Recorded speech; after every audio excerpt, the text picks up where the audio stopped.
ఇవాళ నేను ఈ స్థాయికి ఎదగడానికి ఉపయోగపడ్డ ప్రతి కార్యకర్తకు నేను ఈ వేదిక మీద నుంచి కృతజ్ఞతలు తెలియజేస్తున్నా. ఈ పదవి నాయకుల వల్ల వచ్చింది కాదు, ఈ పదవి కార్యకర్తల వల్ల, మీ కష్టం వల్ల వచ్చిన పదవి. ఈ పదవి మీ అభ్యున్నతి కోసమే ఉపయోగించాలన్న ఆలోచనతోటి ఇవాళ మిమ్మల్ని అందరినీ కలుసుకోవడానికి వచ్చిన.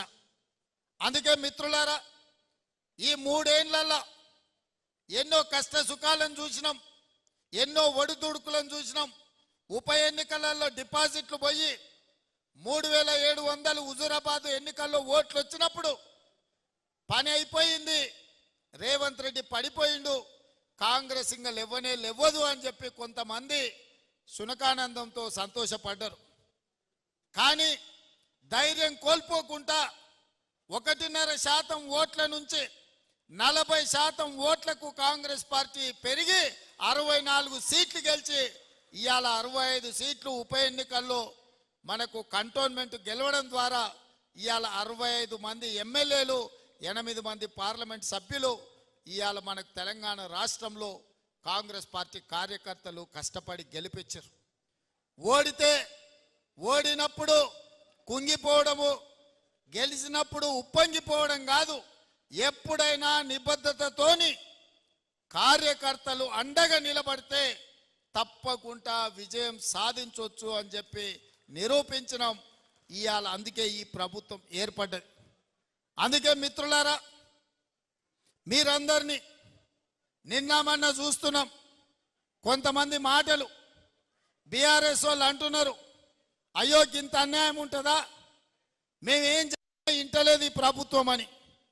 10 ఏళ్ళు మా కార్యకర్తల్ని కొట్టి చంపి కేసులు పెట్టి జైళ్ళలో పెట్టినప్పుడు కేసీఆర్ ఎక్కడ పోయింది రాజనీతి, ఎక్కడ పోయింది ప్రజాస్వామ్యం? ఆనాడు మేము నీలాక దొంగ దెబ్బ తీస్తలేం, నీలాక అక్రమ కేసులు పెడతలేం, బాజాబ్తా ప్రజల చేత ఎన్నికై ఇక్కడికి వచ్చినాం. 6 నెలల్లోనే అంత అయిపోయినట్టు కేసీఆర్ ఏదేదో మాట్లాడుతుండు. ముందుంది ముసళ్ళ పండుగ అని చెప్పి నేను ఈ చెప్పదలుచుకున్నా. ఇవాళ ఆ ఎమ్మెల్యే పోయిండాను, ఈ ఎమ్మెల్సీ మారిండాను, కేసీఆర్ సన్నాయి నొక్కులు నొక్కుతున్నాడు. మరి ఇన్నాళ్ళు ఎక్కడ పోయినావు నాయన? మా ఎమ్మెల్యేలను గుంజుకున్నప్పుడు మా కార్యకర్తలు కష్టపడి గెలిపించి అసెంబ్లీకి పంపిస్తే అక్కడి నుంచి అక్కడనే గద్దలాక దండకపోయినప్పుడు ఈ దుఃఖం కనిపించలేదా? ఇవాళ ఎందుకు వచ్చింది? ఎన్నికైనా నెల తిరగక ముందే ఈ ప్రభుత్వాన్ని పడగొడతాం, ఈ ప్రభుత్వం పడిపోద్ది అని చెప్పి బీజేపీ వాళ్ళు బీఆర్ఎస్ వాళ్ళు ఒక్కటై కుమ్ముక్కై మన ప్రభుత్వాన్ని పడగొట్టాలని చూసిరు. ఈ ప్రభుత్వం ఉండనే ఉండదు, 3 నెలలు కూడా ఉండనీయమని చెప్పి బీజేపీ వాళ్ళు బీఆర్ఎస్ వాళ్ళు మాట్లాడలేదా? ఇవాళ అక్కడి నుంచి ఈ భూమి మీద బీఆర్ఎస్ఏ ఉండదు, పాతాళానికి పోయిందనే పరిస్థితి వచ్చింది. కాంగ్రెస్ పార్టీ కార్యకర్తలతో పెట్టుకుంటే నీ పార్టీకి పుట్టగతులు ఉండవని నేను ఆయల్లో చెప్పిన.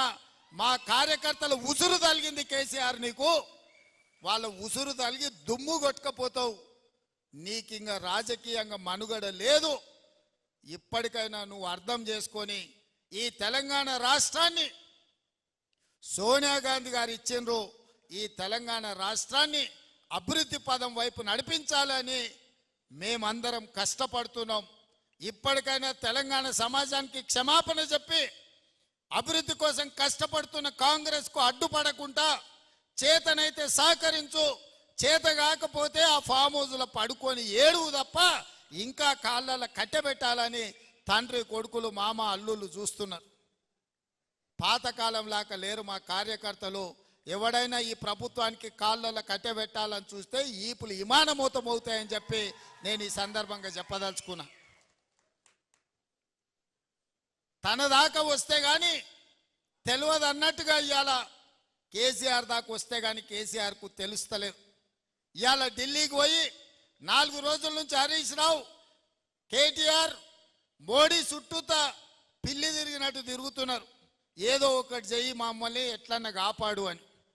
కాంగ్రెస్ పార్టీ కార్యకర్తల్ని సతాయించినోడు ఎవడైనా లెక్క చెప్పాల్సిందే. ఇవాళ వంతు కేసీఆర్కి వచ్చింది అని చెప్పి నేను సందర్భంగా తెలియజేస్తున్నా.